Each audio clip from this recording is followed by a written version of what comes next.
Hello YouTube, it's Lane here with Hobbies of Man once again, and today we are doing another Kaiju number 8 chapter review. Today we are reviewing chapter 44 and the latest chapter of Kaiju number 8. So let's get into it. We're going to have a news section, a recap section, a review discussion, and then a little bit of a theory section where we're just asking questions and kind of seeing that there's maybe some things that aren't making sense right now. So it won't really be a theory kind of question or kind of section, but it's the closest thing I have in terms of like how I have these set up. So there really is no news, but remember that the newest volume of Kaiju number 8 just released a few weeks ago. It's the 4th one.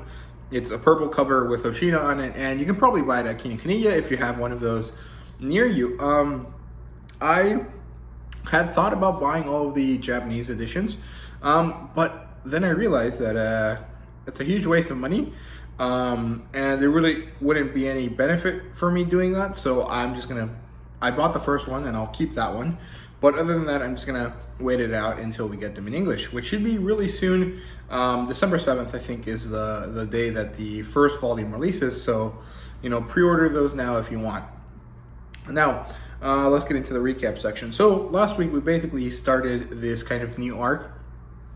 And number 9 showed up. He pulled out of this ant kaiju, and then he pulled out a bunch of copies of himself across the whole area that they're trying to defend.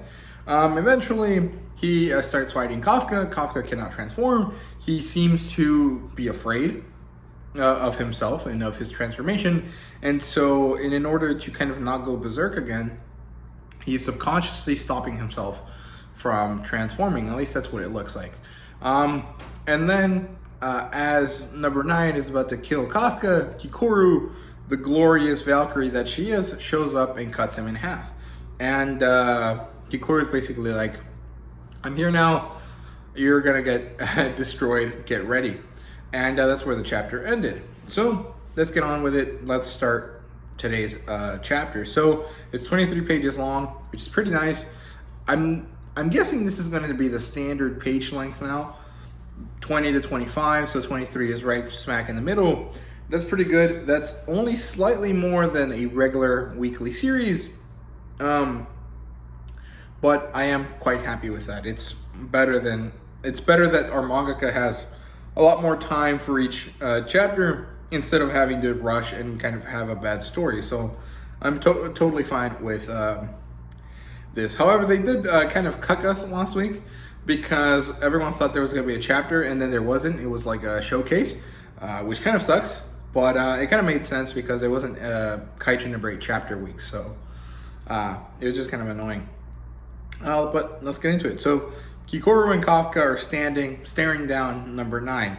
Mr. Isao, Kikoru's dad, is told to chill out by one of the other top brass that are around him, and telling him that, he needs to relax. He can't go and fight Kaiju number 8 if he goes berserk, because using the numbers weapons, which are the weapons created from Kaiju, from numbered Kaiju from before, slowly kill you. They take years off your life. So your lifespan is kind of minimized every time you use it, which is kind of dangerous, right?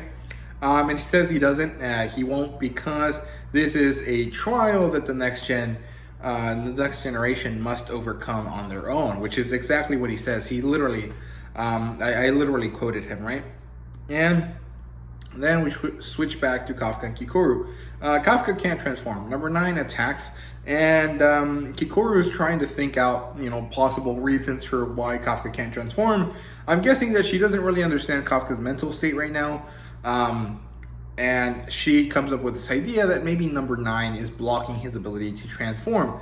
Now, this sounds off because that doesn't really seem to be the case. Kafka was seriously afraid of himself in the last 2 chapters, and number 9 suddenly being able to control Kafka's transformation doesn't really make sense, because he would have probably done it before if that was the case. So I'm not too sure about that one there. I think Kikoru is just going with the information that she has, and because she doesn't really understand Kafka's emotional point of view, she's kind of missing the mark there.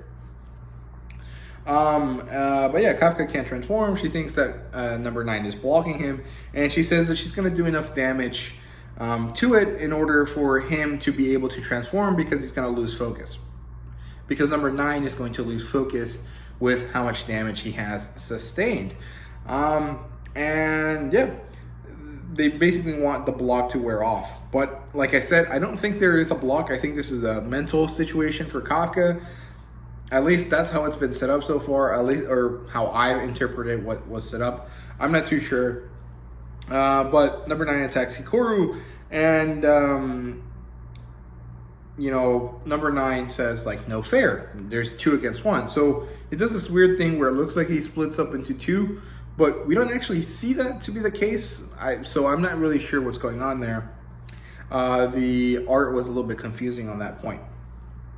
And he attacks hard and fast. Hikaru and Kafka can't really keep up. They're barely managing to kind of dodge, right? Then there's this sneak attack. He kind of shows up from behind, shoots her in this weird like finger flicking technique, and he pierces her abdomen. So Hikaru's really messed up. She's attacked through the stomach. She has a shot through her stomach. But then she continues to attack him, and number 9 is surprised. She just continues to batter this guy and go hard. She has this very messed up look in her face, like she's not giving up, but she knows that she's kind of dying, which is kind of interesting. She goes really, really hard, and she says she wants to do the saving. She's going to, save Kafka, and she's going ham on this guy. And then we get back to Isao and the other kind of top brass guy, and they're talking about how Hikaru is immensely powerful. She's going super hard. She's amazing, and it's almost like watching her, in quotation marks, in bolded, which we're guessing is referring to someone else. And because it's Isao, Hikaru's dad, I'm guessing that it means her mom, right? And that actually ends up being the case. So we get a flashback scene, and we get to see small Hikaru, which is really cute. She's very adorable. And Hikari Shinomiya is her mom. So we get to see that Hikaru's in school, and they're watching the TV, they're watching the news, and her mom shows up. And her mom is wearing numbers weapon 4. So it's this in a full body armor that has like this skirt thing, and it's from Kaiju number 4, which was a Kaiju that was kind of old, from way back when. And it's mentioned that she's like a Valkyrie, which is kind of interesting, because I think that's just due to the fact that Valkyries are like the epitome of like female warriors. Like that is like in the cultural zeitgeist of the West. That's kind of like the normal thing. Like if you think of strong female warriors, you think of Valkyrie, although if I remember correctly, they weren't actually warriors in the Norse myth. I'm not too sure. I don't know if this is a translation adjusted to Western people, or if it actually was the Valkyries according to the original Japanese. Either way, I think it's interesting, and I like it. It's also cool because the mangaka here also worked with Tabata Yuki under the guy that wrote Siren, so that's pretty cool, pretty interesting. It's kind of cool that they both have these kind of Valkyrie women in their stories, and that they both have them being surpassed by their daughter, so that's pretty cool. And yeah, Kikuru's really proud of her mom fighting this kaiju and protecting everyone, and we get to see her kind of get home. Her mom is really tired, but Kikuru jumps on her, as little kids jump on their parents when they're happy. And they have a little cute moment where Kikuru's mom just has a lot of energy, and she's very strong, and she's kind of very upbeat, and Kikuru and her are having fun. And Kikuru talks about how they saw her on TV. Her mom is kind of worried. She's like, is everyone okay? Kikuru says, yes, thank you. And she notices that her mom has an injury on her arm. And her mom's like, damn it, I let her see this. That sucks. And then Kikuru gets really serious, and she's like, Mom, I'm going to save you. And she's going to join the JDF, and then she's going to save her mom. And her mom kind of looks at Mr. Isao, and then they kind of have a little moment of laughter. And then she's like, and I'm going to save you, Kikuru, right? And yeah, Hikari is a badass. She's really, really cool. And basically, we get a flash forward to Hikari's death. It seems to be that she sacrificed herself to beat this kaiju in order for people to remain safe. And we get to see Kikoru, really messed up, really sad, crying. And we get to see in really bold letters around her, liar, liar, liar, liar, right? And it's basically because Kikoru thinks that she's a liar because she told her mom she was going to save her, and then she wasn't able to. Of course, this is very childish of her because she's like a little girl, but because she also didn't really have the training for it. But it's a very meaningful, strong moment. I think it's very, very good. I really just love how well-developed Kikoru is as a character. I really like it. It's very, very nicely done. I love her a lot. And Kikoru's sad and frustrated that she couldn't save her mom. And then she kind of turns to her dad to try to gain some comfort. But she sees that her dad is really messed up too. He's not crying, but he is like really, really like messed up. His eyes have this very intense look, and his face is very gaunt and kind of like pulled down. And Kikoru gains a lot of resolve from this. She's like, Mom, I'm sorry I couldn't save you, but in order to make it up to you, I'm going to save everyone else. And we get to see Kikoru kind of gain resolve and kind of develop herself as an individual. And then she's in battle now. And she says, if any time that I go into the battlefield, no one will ever die on my watch. And that's how she ends it. No comrade will die on my watch. And we get to see Kikoru looking really serious, really badass, really amazing. And she also has these Renegon kind of looking eyes like Hoshina did back in chapter 20 something when we were looking at the attack on Tachikawa base. So this is interesting. That's it for that. I do want to talk about the Renegon eyes first, but this chapter was great. I loved it so much. I've been really down this week. A member of my extended family recently died. I couldn't visit them because obviously they live in Mexico and I couldn't really kind of deal with it. And they weren't really someone that was super close to me, but I had a lot of memories of them. And this kind of chapter really affected me this week because of that kind of idea. This idea that, someone you care about dies and you gain resolve and you gain kind of this kind of outlook on life and this kind of pressure to do well because of this death. Now, I didn't really have the relationship that Kikoru had with her mom with this extended family member of mine, but I don't know, it just hit me. It was like really strong. I basically started crying as soon as I finished reading the chapter. And even now, you probably didn't notice because my glasses are very reflective, but I was starting to like tear up. I was like, oh shit, I don't want to cry on video.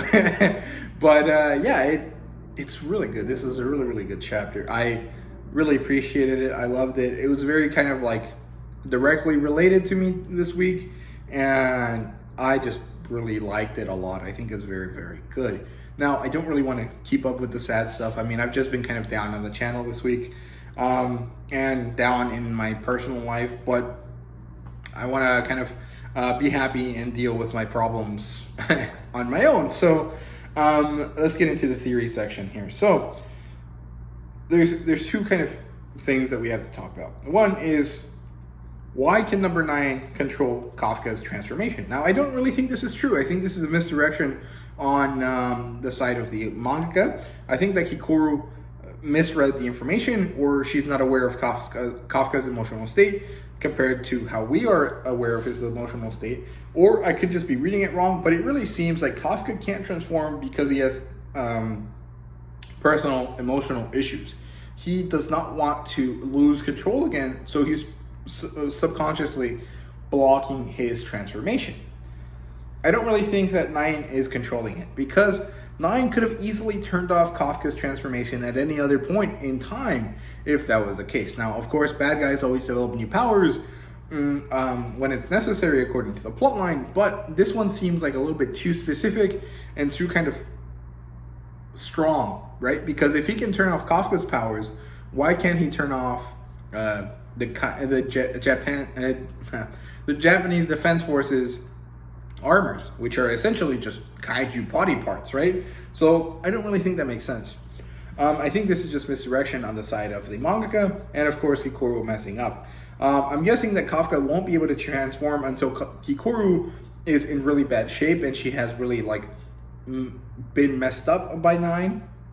And Kafka is at the point of no return where he's like, if I don't transform now, Kikoru is gonna die, and I can't let that happen. And so he's gonna, transform, gain control of himself, overcome his issues because he has to in order to save Kikoru. And then Kikoru, of course, is gonna owe him her life again, but is also going to be prepared to kind of train and get stronger and kind of develop this further personal goal of hers to save everyone around her. But it's really good. Now, the Renegon eye thing, where it's like the pupil and then a bunch of circles around the eyes. Now, we've seen this a couple different times, and we've seen other people have really odd-shaped eyes. Now, we see Hoshina and Kikoru. Now, I don't think Hoshina and Kikoru are related because they would have probably brought this up at some point. So what I'm guessing is that, like I've mentioned before, using a defense suit and using a defense suit of a specific caliber or at a specific level forces the human body to change a little bit. And this change is reflected in people's eyes or their hair color or something weird like that. And so that's why Kikoru, Hoshina, and again, Narumi all have weird eyes.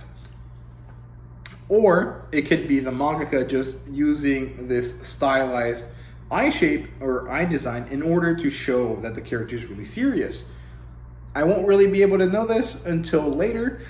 We won't be really able to know this until either the mangaka explains why their eyes are like that, or he doesn't explain it and we can just take it as it's a stylization in order to provide a strong point. Either way, I think it's very interesting and I'm really happy with this week's chapter and I'm really excited to see where this goes. I really appreciate everyone that watches, so thank you all very much. If you guys like this video, please leave a like, subscribe, and comment down below. Let me know what you thought. And I really do appreciate you guys. So see you guys later.